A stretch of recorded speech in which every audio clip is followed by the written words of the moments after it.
자, 오늘 저와 여러분들이 함께 나누실 말씀은 마태복음 5장 7절에 있는 말씀입니다.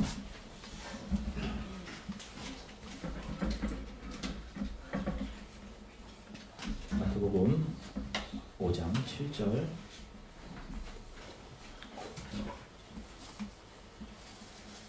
자, 저와 여러분들이 한 목소리로 함께 하나님의 말씀을 읽으시겠습니다. 긍휼히 여기는 자는 복이 있나니 그들이 긍휼히 여김을 받을 것이니라. 아멘. 잠시 기도하겠습니다. 사랑해 주님 감사합니다. 이제 저희들이 우리들의 마음을 열어 하나님을 찬양했습니다. 저희들의 입술의 고백을 받으시고 이제 저희들이 하나님으로부터 하나님의 말씀으로부터 선포되어지는 복음의 내용들을 듣습니다. 가장 부족한 종의 입술을 성령께서 도와주시고 하나님의 말씀이 조금 더 가감됨 없이 온전하게 선포되어지도록 성령께서 도와주시기를 간절히 소망합니다. 감사드리며 예수 그리스도 이름으로 기도드립니다. 아멘. 할렐루야. 자, 여러분 한 주간 평안하셨습니까? 이제 학생들이 이제 봄방학이라서 이제 또 모처럼 집으로 돌아가는 청년들도 많이 있는 것 같습니다. 자, 오늘은 긍휼을 주제로 하고 있는 마태복음 5장 7절에서 말씀하신 예수님의 산상설교를 좀 풀어 증거하도록 하겠습니다. 오늘 예수님은 긍휼히 여기는 자가 복이 있으니 저희가 긍휼히 여김을 받을 것이며 이렇게 말씀하십니다. 자, 이 말씀을 표면적으로 보면 내가 베푼 긍휼이 근거가 되어서 나도 하나님으로부터 긍휼을 받게 된다는 인과 법칙의 말씀인 것처럼 보여집니다. 우리가 하나님의 긍휼을 받으려면 반드시 조건으로 다른 사람들을 긍휼히 여겨야 한다는 윤리, 교훈처럼 들려지는 게 사실이에요. 여러분 어떻게 생각하십니까? 그렇지 않습니까? 자, 제가 계속해서 말씀드리지만 예수님의 산상설교는 율법이라는 산 위에 예수께서 새로운 산을 세우시는 것인데 그 산이 누구라고 말씀드렸어요? 예수 그리스도 자체다. 그 말씀을 드렸죠? 말씀이 육신이 되어 오신 예수 그리스도 자체를 지금 율법의 산 그 위에다 세우시는 거다. 이런 말씀을 드렸어요. 자, 이사야 2장 2절부터 3절까지의 말씀을 한번 근거로 살펴보겠습니다. 이사야 2장 2절부터 3절을 같이 읽으시겠습니다. 말이래 여호와의 전의 산이 모든 산 꼭대기에 깊게 설 것이요 모든 작은 산 위에 뛰어나르는 만방이 그리로 모여들 것이다.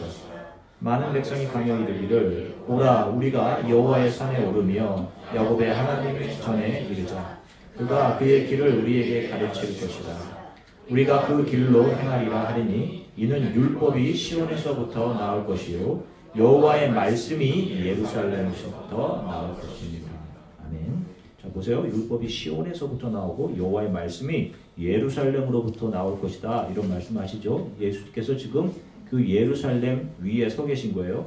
말이래 여호와의 전이 모든 산 꼭대기에 우뚝 설 것이다. 이렇게 말씀하십니다. 그리고 사람들이 이 산에 우뚝 솟아 있는 성전으로 나오게 될 것이고 가르침을 받기 위해서 말씀을 그곳에서 선포되는 말씀의 가르침만을 받을 것이다. 이런 얘기를 해요. 그리고 이 산은 스스로를 자신의 몸을 성전이라고 하셨던 예수 그리스도를 가르친다라고 제가 여러 번에 걸쳐 말씀드렸습니다. 지금 예수님은 말씀의 산 위에 오르셔서 예전에는 모세를 통해 말씀해 주셨던 그 율법의 산 그 위에 은혜의 말씀을 완전하게 세우고 계신 것입니다. 그래서 그 예수님을 통해 주께로 나아온 자들, 그 가르침을 듣기 위해 나아온 자들이 자신의 불의와 죄, 허물, 교만과 가식들이 그 예수 앞에서 드러나 그 예수께 부딪혀 산산조각나고 그래서 예수 그리스도의 발 앞에 엎드려서 저는 죄인입니다. 나를 긍휼히 여겨주십시오 라고 주저앉히게 되는 것, 그리고 그렇게 부서지게 되는 것이 바로 이 산상설교의 목적이다 라고 말씀을 드렸어요. 지난 시간에는 그렇게 스스로를 하나님 앞에서 나를 긍휼히 여겨주십시오 하는 자들이 의로운 자들이라는 칭호를 하나님으로부터 받게 되는 자들이다 라는 말씀을 드렸습니다. 세상이 규정하는 의로움과는 전혀 다르죠. 성경이 규정하는 예수께서 우리에게 의롭다라고 불러주시는 것은요. 사실 오늘 설교는 단순해 보이지만 그리 쉬운 설교가 아니에요. 몇 개의 딜레마를 넘어야 됩니다. 성경을 통해 하나님과 인간에 대한 이해를 분명히 하지 않고는 정말 해석해내기 어려운, 그래서 표면적으로밖에 이야기할 수 없는 그런 말씀이에요. 자, 긍휼이라는 단어는 히브리어로 헤세드입니다. 헤세드, 때로는 라함이라는 단어로 사용되기도 했지만 이 둘은 같은 의미로 사용되는 거예요. 그래서 때로는 긍휼이라는 말로 번역되기도 하고 자비라는 말로 번역되기도 해요. 긍휼이라는 것은 받을 자격이 없는 자들에게 주어지는 일방적인 사랑을 말합니다. 받을 자격이 없는 자들에게 주어지는 일방적인 사랑. 그래서 이 긍휼은 하나님의 성품인 거예요. 인간은 절대로 이 온전한 긍휼을 해낼 수 없는 자들입니다. 자, 결혼하시기 전에 결혼의 서약들 다 하시죠? 그죠? 내가 온전하게 이 내 반쪽을 사랑해내겠습니다. 여러분 어떠세요? 결혼하신 분들은? 웃으시는 분들은 잘 안 되는 것 같은, 잘 안 되고 있어요. 이렇게 하시는 것 같은데 어떠십니까? 우리가 이 긍휼을 할 수 없는 사람들인 겁니다.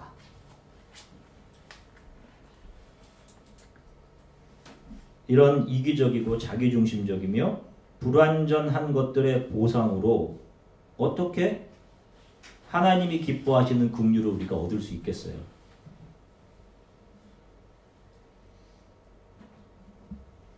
하나님의 긍휼이 인간이 내어놓는 그 무엇인가에 의한 결과물이라면 그것은 구원이 하나님의 일방적인 은혜의 선물이라는 성경 말씀에 위배되는 거잖아요.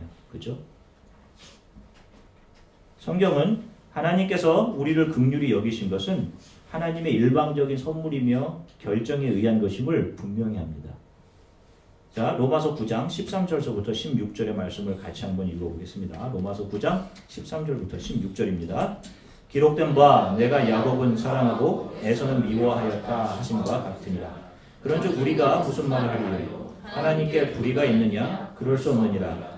모세에게 이르시되 내가 긍휼히 여길 자를 긍휼히 여기고 불쌍히 여길 자를 불쌍히 여기리라 하셨으니 그런즉 원하는 자로 말미암음도 아니요 다른 박질하는 자로 말미암음도 아니요 오직 긍휼히 여기시는 하나님으로 말미암음이니라. 아멘. 자, 보세요.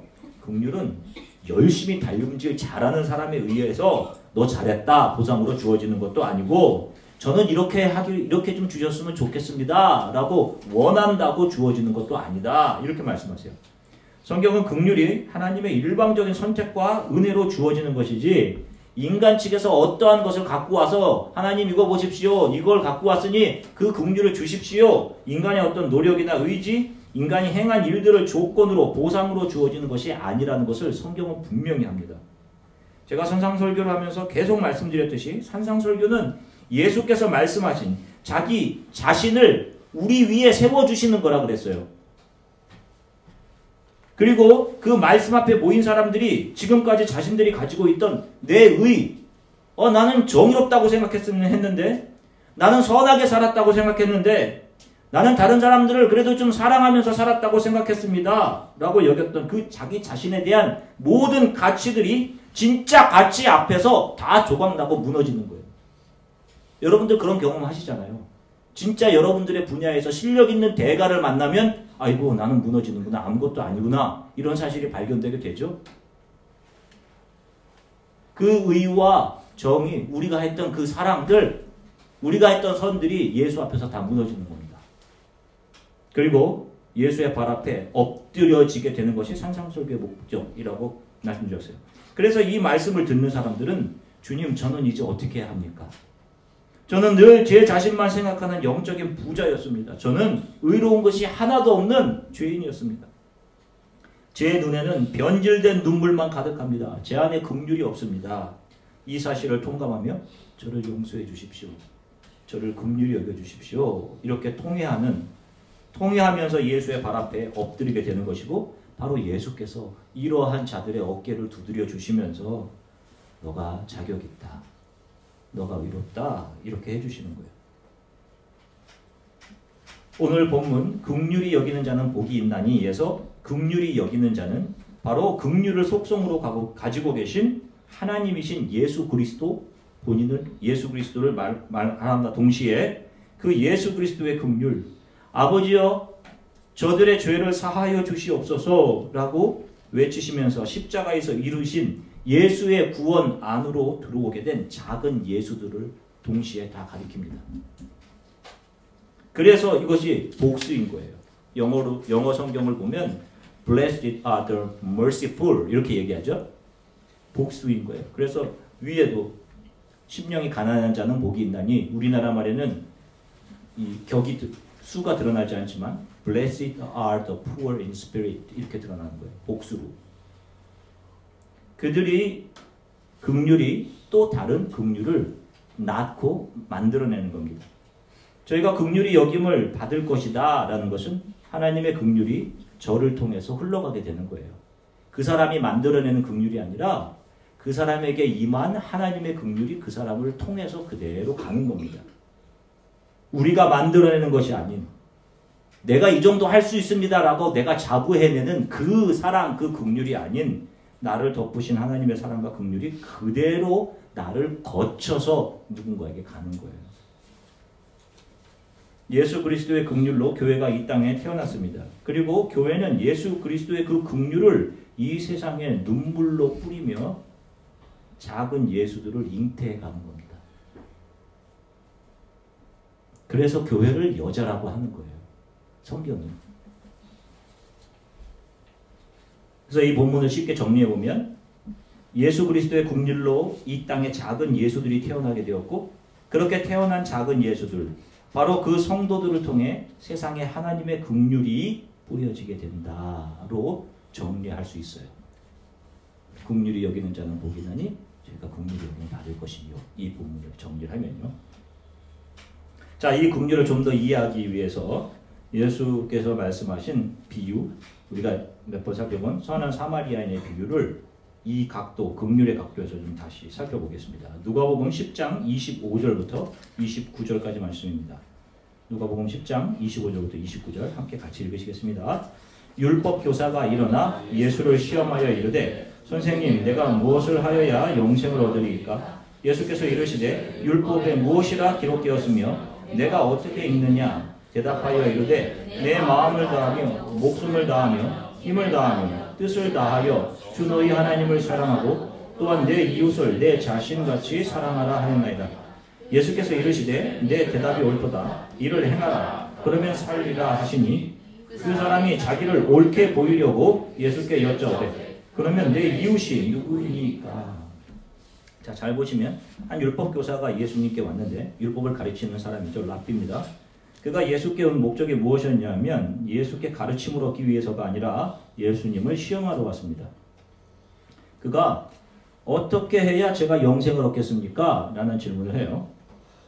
그때 예수께서 율법에는 어떻게 기록되어 있느냐? 라고 반문하십니다. 그때 이 율법사가 자랑스럽게 주 너희 하나님을 사랑하고 내 이웃을 내 몸과 같이 사랑하라 라고 기록되어 있습니다. 라고 해요. 그때 예수께서 옳다, 이를 행하라 이렇게 말씀하십니다. 이때 이 율법사가 자신을 옳게 보이려고 저는 지금까지 내 이웃에 대한 모든 율법적인 조항들을 다 철저하게 지켰습니다. 다시 말하면 나는 모든 이웃에 대한 율법의 조항을 다 지켰어요. 라는 의미를 담아서 예수께 내가 이렇게 다 지켰는데 도대체 더 어떤 이웃이 있습니까? 누가 내 이웃입니까? 이런 질문을 해요. 자, 잘 보십시오. 내 이웃이 누구입니까? 이런 질문을 합니다. 이 질문을 꼭 기억하고 계세요. 내 이웃이 누구입니까? 자, 이 질문에 대한 예수님의 대답이 바로 우리가 선한 사마리아인의 비유로 알고 있는 내용들이에요. 거듭 말씀드리거니와 이 비유는 선한 사마리아인처럼 우리도 어려움에 처한 이웃을 잘 도와주자는 내용을 담고 있는 그런 교훈적인 예화가 아니에요. 내 이웃이 누구입니까? 내 이웃이 누구입니까? 라는 율법사의 질문에 대한 예수님의 답입니다. 이 비유에서 거반 죽어 쓰러져 있는 사람이 나오죠.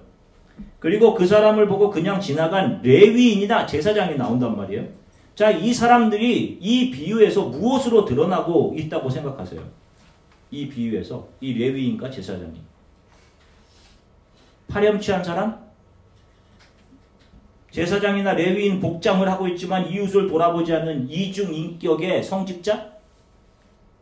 그런 것으로 드러나는 게 아니에요.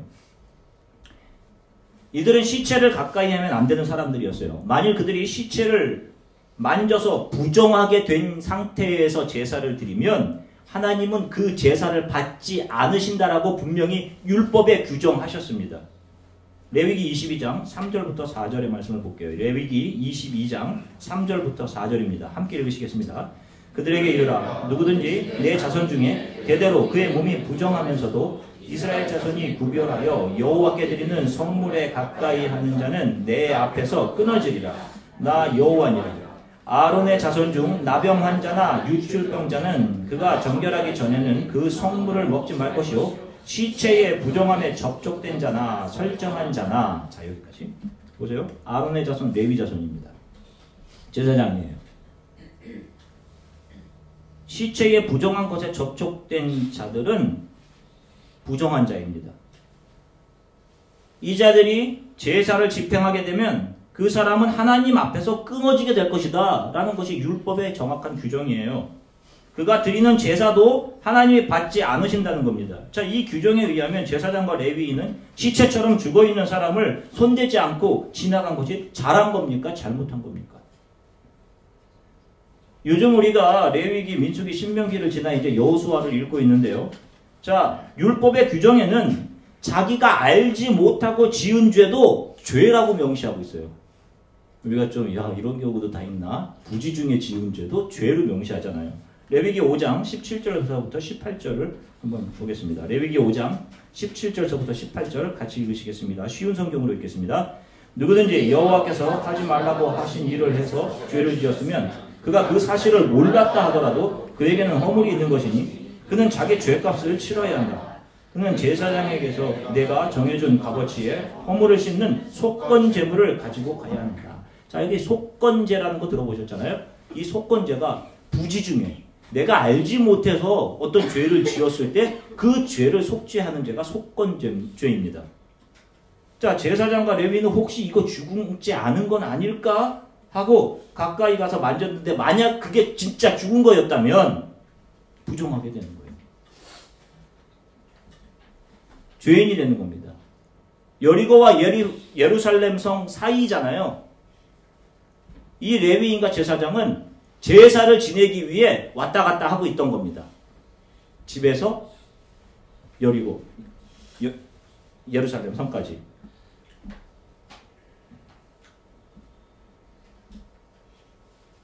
예수께서 이 비유에서 레위인과 제사장을 통해 보여주시고자 하는 것은 그들의 도덕적인 결함을 얘기하는 것이 아니라 그들이 인간이 정의로 삼고 있는 율법으로는 절대로 긍휼을 실천할 수 없는 이율 배반의 모습을 보여주시는 거예요. 이거 잘 이해하셔야 됩니다. 레위인과 제사장이 율법을 지켰잖아요. 그죠? 시체에 손 안 대고 지나갔으니까. 여기서 율법 뒤에 숨어있는 인간의 악함과 율법의 무능함이 고발되어지고 있는 겁니다. 예수님 앞에 나와서 자신의 의를 자랑하던 그 율법사의 의, 지금까지 자기가 이웃사랑을 철저히 실천했다라고 하는 바로 그 의와 율법이 예수님 앞에서 고발되고 있는 거예요. 인간은 절대로 율법으로 다른 이들을 사랑해낼 수 없는 존재로 바로 이 비유에서 드러나는 겁니다. 너희 인간들이 누구를 사랑해낼 수 있다고 그렇게 못한다. 율법사가 자신은 지금까지 모든 이웃에 대한 규정을 잘 지켰다라는 자부심을 가지고 예수님께 나온 거잖아요. 더 내가 사랑해야 될 이웃이 또 누구입니까? 라고 자신의 의를 자랑하듯이 예수님께 질문한 것 아닙니까? 자, 그런데 이 비유의 결론이 어떻게 나고 있는지 끝을 한번 보십시오. 누가복음 10장 36절입니다. 누가복음 10장 36절 함께 읽겠습니다. 내 생각에는 이 세 사람 중에 누가 강도 만난 자의 이웃이 되겠느냐? 잘 보십시오. 율법사가 질문했던 것에 대한 답이에요. 율법사가 내 이웃이 누구입니까? 라고 물었죠. 잘 보세요. 내 이웃이 누구입니까? 에서의 내가 예수님의 대답에서 누구로 대치되고 있습니까? 강도 만난 자. 그죠? 예수님께서 강도 만난 자의 이웃이 누구냐 이렇게 다시 되물으시잖아요. 내 이웃이 누굽니까? 라고 물으니까 강도 만난 자의 이웃이 누구냐 이렇게 되물으시죠. 바로 나 율법사가 무엇으로 대치되는 거예요? 예수님에 의해서 강도 만난 자로 대치되는 겁니다. 자, 계속해서 율법사의 대답을 볼게요. 누가복음 10장 37절입니다. 함께 읽으시겠습니다. 이르되 자비를 베푼 자니이다. 예수께서 이르시되 가서 너도 이와 같이 하라 하시니라. 자, 너의 생각에는 누가 강도 만난 자의 이웃이겠느냐라는 예수님의 질문에 율법사가 누가 강도 만난 자? 바로 율법사 자기 자신의 이웃이라고 대답하는 거예요. 바로 그 긍휼, 헤세드, 자비를 베푼 자, 사마리아인의 모습으로 환영받지 못하는 유대의 땅을 밟고 계신 바로 환영받지 못하는 모습으로 이 땅에 오신 하나님의 아들 예수 그리스도를 그의 이웃이라고 이야기하는 거예요. 지금 강도 만난 자가 거반 죽어서 쓰러진 자, 아니 이 인생 역사 가운데 이 세상에서 태어나서 사단에 의해서 죄와 허물로 거반 죽어서 사단이라는 강도를 만나서 거반 죽어 쓰러져 있는 우리 모든 인간이 누구를 사랑해내며 무슨 의를 행하며 선을 행할 수 있겠느냐 라는 반문이 들어있는 거예요. 구원자로 오신 지금 하나님, 지금 예수 구원자 앞에서 너가 누구를 사랑해낼 수 있다라고 이야기를 하는 것이냐라는 말씀하시는 거예요. 너 자신이 죄와 허물로 거반 죽은 자인데 너가 누구를 사랑할 수 있겠니?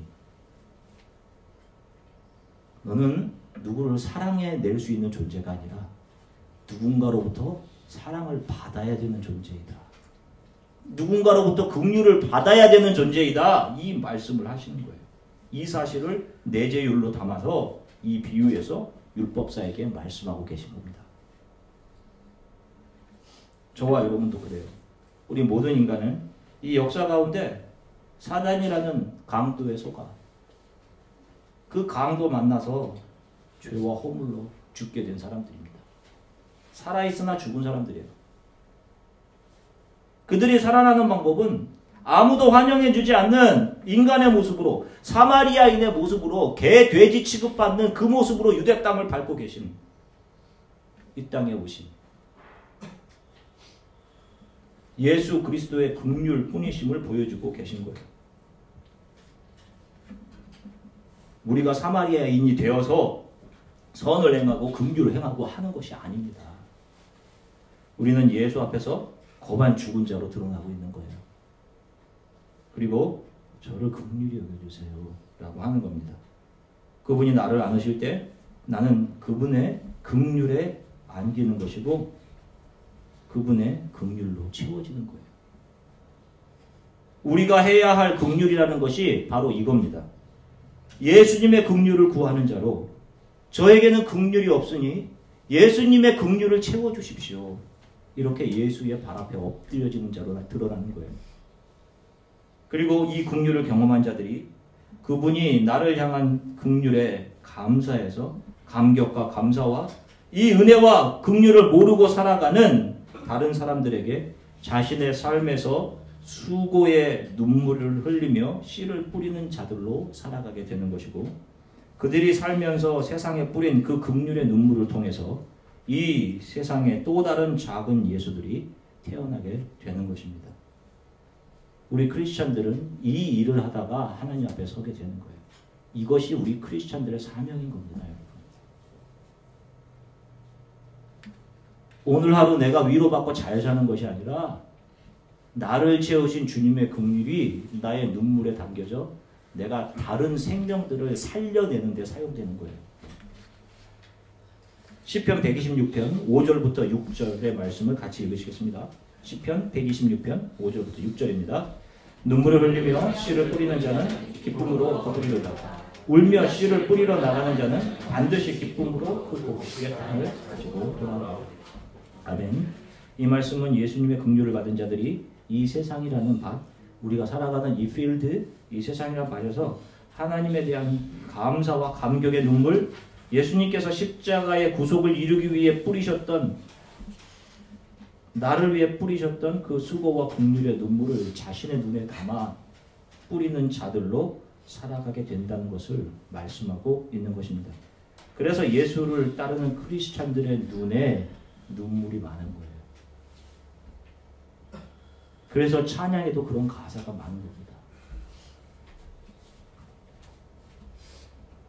한 주간도 이 예수 그리스도의 긍휼을 기억하시면서 나를 향해 뿌려주신 주님의 긍휼과 눈물을 기억하시고 감사하시면서 살아가십시오.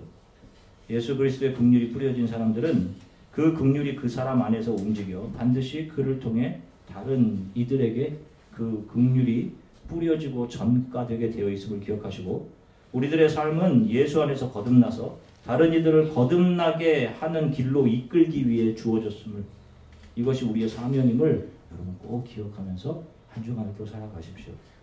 예수 그리스도의 긍휼이 담겨진 자들만 그 긍휼을 내어놓을 수 있는 겁니다.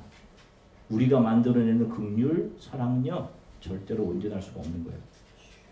우리들은 이 땅을 살지만 우리들은 혈과 육에 대한 고민과 그 필요를 채우는 데 집중하면서 인생을 살아가는 사람들이 아닌 거예요. 우리 주위에는 지금 그렇게 살아가고 있을 겁니다. 그거 보면서 두려워하실 이유가 없는 거예요. 우리는 죄로 죽은 자들을 죄와 사망에서 건져내는 일들을 우리에게 주어주신, 이 시대에 감당하도록 우리에게 지어주신, 이것이 우리의 십자가이고 사명임을 기억하며 살아가는 사람들입니다. 주께서 한 주간도 여러분들의 삶을 붙드시기를, 또 여러분들의 눈에 감사의 눈물이 맺혀지고 한 주간 동안 어느 곳에 있든지 하나님을 찬양하는 가운데 그렇구나, 하나님의 긍휼이 나에게 이렇게 부어졌구나 라는 사실을 기억하시기를 바라고, 또 그렇게 여러분들의 눈가에 맺혀진 그런 눈물들이 다른 이들을 살려내는 수고의 눈물로 세상에 뿌려지며 그렇게 살아가는 한 주간이 될 수 있기를 주 예수 그리스도의 이름으로 간절히 축원합니다. 잠시 함께 기도할게요. 주께서 제게 부어주신 긍휼과 사랑보다 더 크고 귀한 것은 없습니다. 그런데 이 부족한 저는 늘 이 사실을 잃어버리고 다른 눈에 보이는 것들, 나를 둘러싼 것들, 내 만족 때문에 일비하며 살아갑니다. 내가 충분히 사랑을 만들어낼 수 있다라는 생각하고, 내가 의를 만들어낼 수 있고 내가 선을 행할 수 있다라는 생각을 하며 살아가요. 오늘 우리가 다시 주님의 발 앞에 엎드립니다. 하나님, 주님의 긍휼이 채워져야 제가 다른 사람을 긍휼히 여길 수 있음을 고백합니다. 저를 긍휼히 여겨주십시오. 그리고 저의 믿음이 없음을 도와주십시오. 주님의 긍휼이 저의 눈물이 되어서 이 눈물을 이 세상에 뿌리며, 그래서 수많은 이들을 예수 안에서 살아나게 하는 일들을, 이 사명 잊지 않고 살아가게 하나님 도와주십시오. 우리에게 같이 함께 기도하시겠습니다. 사랑의 주님, 감사합니다. 사랑하는